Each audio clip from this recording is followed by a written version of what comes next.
Welcome to the WuBlockchain podcast. For the latest blockchain and crypto insights, subscribe to WuBlockchain on YouTube and follow us on Twitter. Stay informed and join the conversation.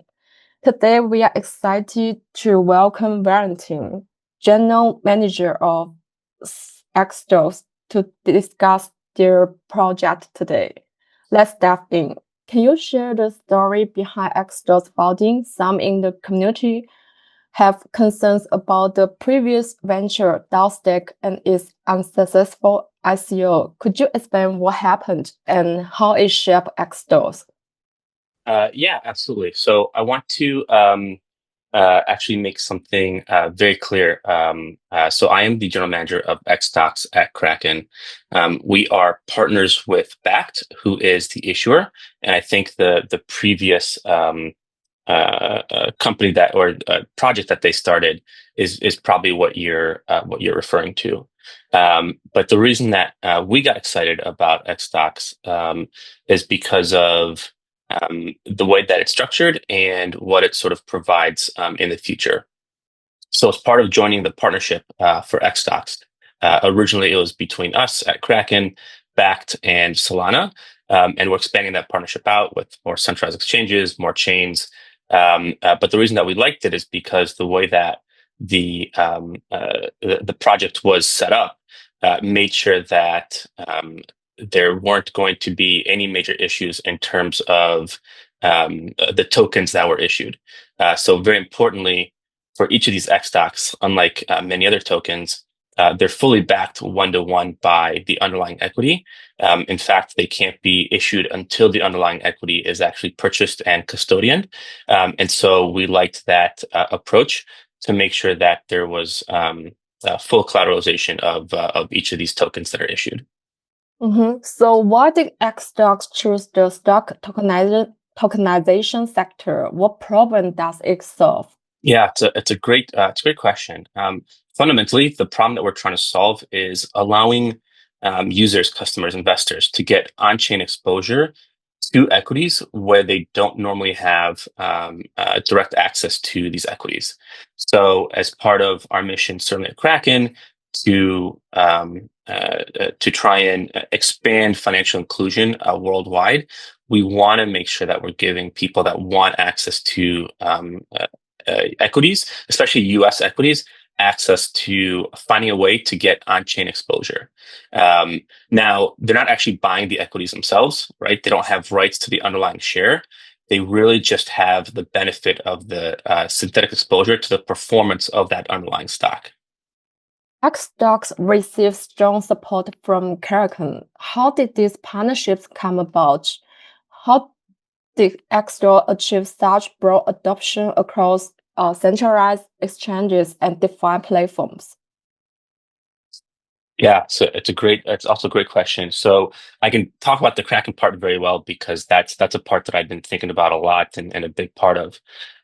So the partnership with Kraken. So Kraken has been wanting to get more involved in real world assets and trying to bring these RWAs on chain. Um, when we were looking at the universe of RWAs that would be most interesting to bring on chain, we zeroed in on equities specifically, because equities, they're already generally pretty widely known. People know that you can buy a stock of a company, but many people worldwide didn't have access to actually make these stock purchases. And so we said, okay, is there a way that we can give people some sort of synthetic exposure to the performance of the underlying stock, so not the stock itself, via a token? And we thought that there would be something out there. And so from there, we actually went out and tried to look at, is it something that we can do ourselves and become the issuer directly and tokenize these equities? Or is this something that we want to partner with? And so we talked to a handful of companies, and when we found Bakkt and their process, we thought that it would make sense to partner. And that's when Solana also got involved, and we sort of built out a partnership together. Now, the reason that it's gotten so much traction with the other centralized exchanges, the other DEXs as well, is because when we approach this as a true partnership and a true alliance approach to how we want to build out xStocks.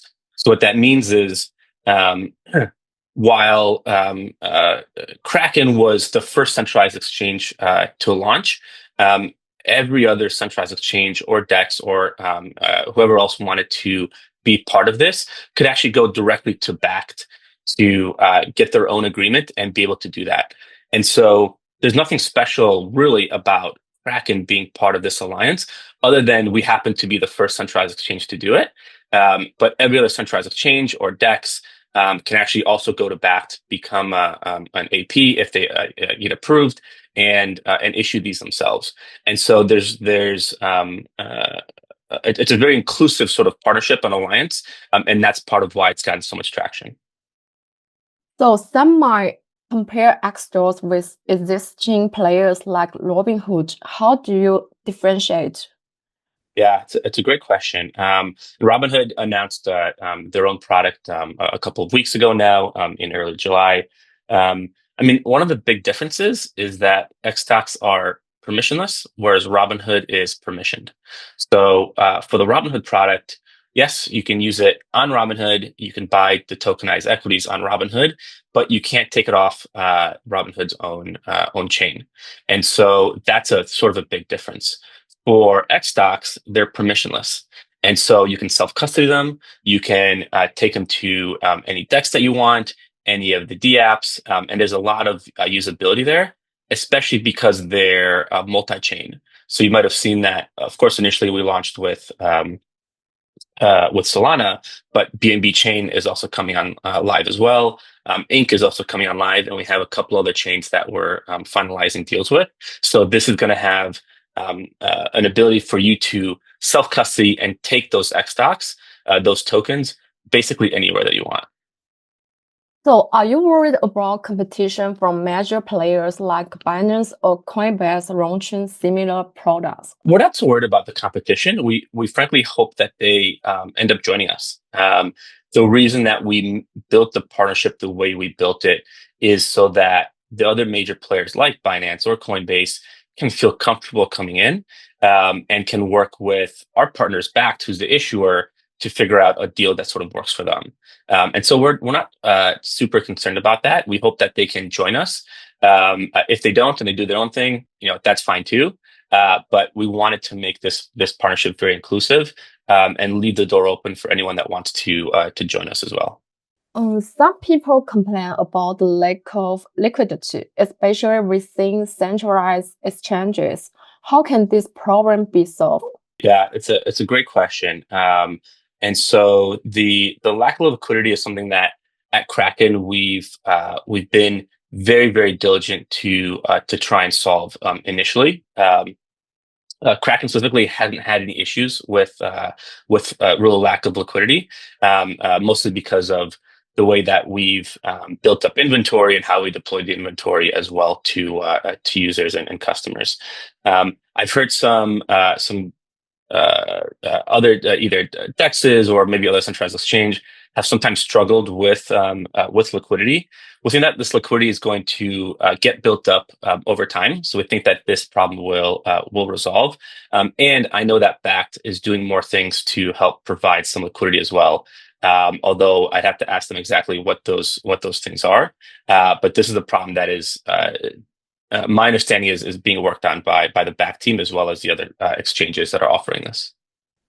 Let's touch on the regulatory landscape, both the opportunities and challenges presented by the current US environment. Firstly, Dick Trump's election and SEC regulation play a role in xStocks launch.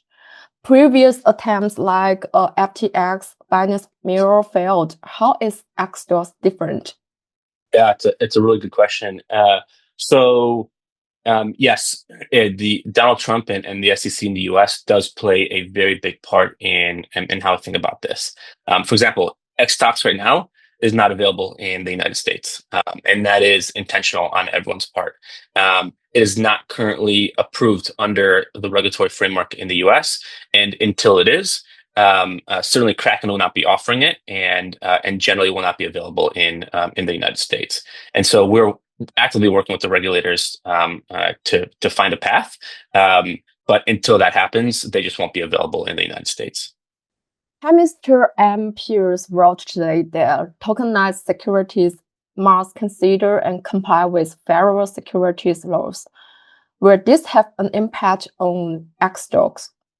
Yes, for sure, for sure. So, for example, we are at Kraken very, very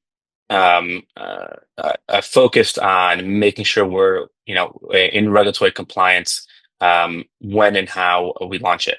And so, in Europe, for example, we're launching Europe in the next handful of days. We have to launch that through to European investors via a Cyprus-based entity that has received approval by the Cyprus Securities and Exchange Commission as a MiFID II financial intermediary. And so xStocks will be available through this MiFID II as a MiFID II product. And so this is something that we think about all the time. This is why it's not currently available in the US. There's no regulatory framework to support that. We don't have approval there. And we will launch in Europe when we get the approvals. So what are the biggest regulatory hurdles xStocks faces today?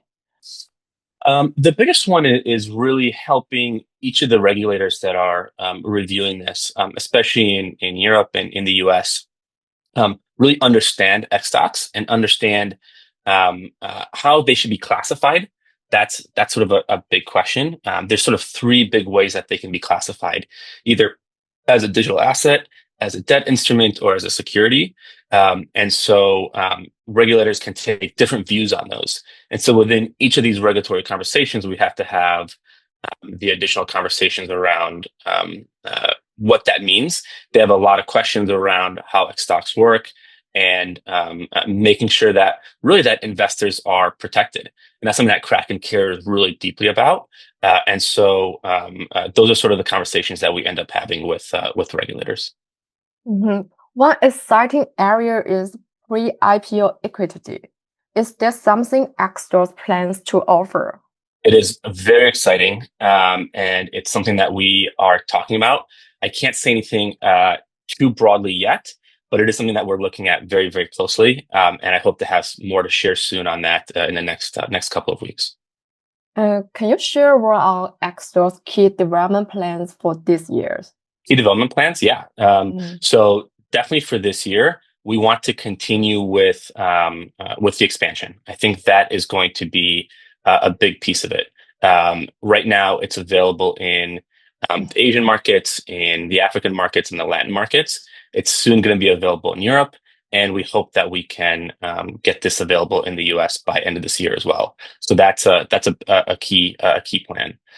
We also want to make sure that we have even more utility for these tokens, and that includes things like being able to make purchases on margin, or being able to actually pledge these tokens as collateral for other different lending activities. Those are things that we think are very exciting and allow the token holders to use these in sort of very unique ways. So I think that's a major area as well. And then of course we want to expand the number of tokens that are available. Right, we're launching. We've launched initially with I think 61 tokens. We want to have several hundred by the end of the year. So what are your thoughts on perpetual contracts for tokenized stocks?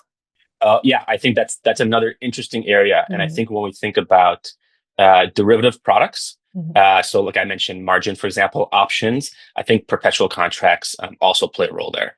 So that's something that we are also exploring for this year. Do you anticipate this market growing significantly? Absolutely. I mean, it's already been growing pretty quickly.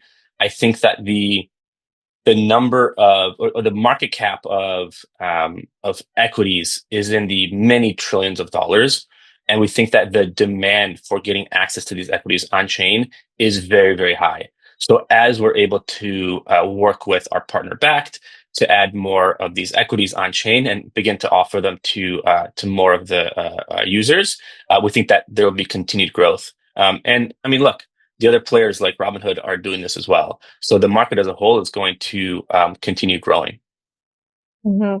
Has Gate launch similar products? And do you have any collaboration with platforms like Hyperliquid? Yeah. So they're actually part of the alliance as well. So yeah, they've launched xStocks on Gate.io. We're very excited to be part of that, and so that's an area where we're very excited about. In terms of Hyperliquid, I can't comment on that specifically. Hope to have more to share in the next couple of weeks or so. But we're working on a lot of additional partnerships across the ecosystem. And so just because those are sensitive, I can't comment on any specific one unless it's already live. Mhm. Will the Trump family project participate in stock tokenization? Have you had any communication or discussions with their team? We have had some communications and discussions. I think that there's ongoing work there. Nothing new to share right now, but we know that there is interest on that side to do something within the tokenized equities world.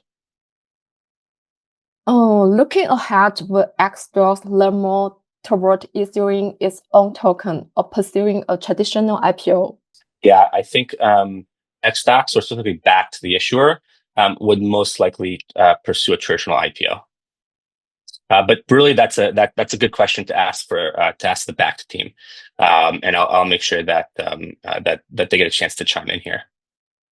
Oh, so could stock tokenization eventually replace the altcoin market entirely? I don't think that'll necessarily replace the market entirely. I think that there are some interesting use cases for sort of traditional equities. At least here at Kraken, one of the reasons that we got very excited about xStocks and tokenized equities specifically is that with the marriage of tokenized equities and traditional equities, we think that you can actually offer a much more fulsome set of products and capabilities to end users, to investors, and that's really what we think is very, very exciting. Will tokenized equities completely replace traditional equities? Potentially. I think that instead of replacing, I think that you'll end up seeing more of a merger between the two, where you have different characteristics from the tokenization part and from the traditional equities part that ends up being sort of a final product. Mhm. Is it possible to launch products other than US stocks in the future? For example, Hong Kong stocks and Chinese stocks? Yes, absolutely.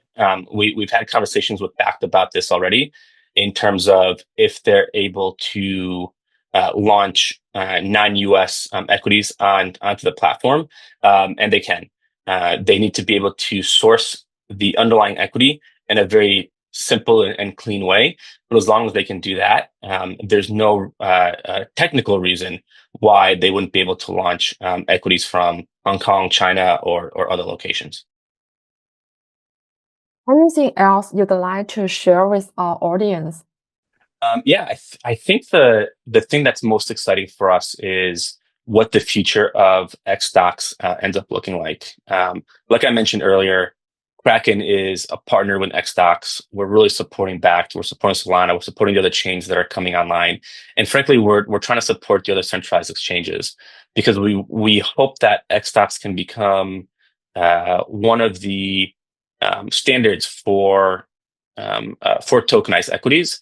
And by doing that, we can make sure that we provide the absolute best liquidity for investors and customers, users, and then also a really clean user experience that is cross-chain, cross-centralized exchange. And that's why we ended up building or being part of the partnership and alliance the way that we are. And so I think that there's a lot more coming. There's going to be more equities that are coming online. We're very excited about that. And just more ways to actually use these tokens once you have them. And so I think as that utility ends up growing, the demand will also just continue growing as well. So looking ahead like 2 or 3 years, what do you think the biggest catalyst for mass adoption of tokenized stocks will be? I think it's just going to be accessibility, making sure that these tokenized equities are no more than a click away for any user. I think one of the things about tokenized equities that is most exciting for us is that because people generally have an understanding of what a stock is. And even if they're not necessarily very deep into the crypto side, to explain to them what a tokenized equity is, where now you have this um, tokenized representation of a US equity that gives you the synthetic exposure to the financial performance of the underlying stock, that is much easier for people to understand than many other crypto concepts. And so we think that more access to tokenized equities will actually help bring more people into the crypto world, which will grow the whole market and grow the whole pie. And so I think that access is really what's going to drive both adoption of tokenized equities, but also help grow crypto as a space more broadly. What's your long-term vision for xStocks? Is this more of an infrastructure layer for the entire Web3 financial system or a retail-focused product?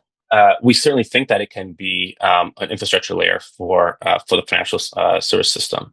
At least within Kraken, the way that we're thinking about it is when we plan our roadmap between tokenized equities and traditional equities, we actually don't have a large distinction between the two. We offer traditional equities as well. We offer tokenized equities, and we're thinking about, okay, what are the ways that we can combine them together in ways that are new and unique to the end investor or the end user. And so we think that in many cases, tokenized equities will become the default use case for how to get exposure to a U.S. or an international equity. And so that's how something starts to become part of the infrastructure layer, where from a user standpoint, it almost doesn't they almost don't seem to care or will care about whether they have the tokenized version or the underlying equity. Of course, we have to be careful there because they're not currently the same thing, right? The tokenized equity does not currently give you the rights to the underlying share. But from a utility standpoint, there's a lot of things you can do with tokenized equities that are very unique. What do you think most people or even VCs still misunderstand about the tokenized stock space? Probably how big it can get. I think that we look at um, the interest of this space, and I'm based in the U.S. Normally.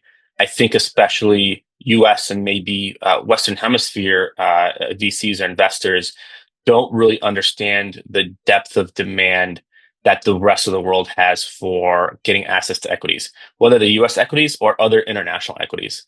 And this is another on-ramp for people to get that sort of synthetic exposure to the performance of that underlying equity. And that we think is going to be very interesting. So I think a lot of people can sometimes miss just the scope of demand that's out there.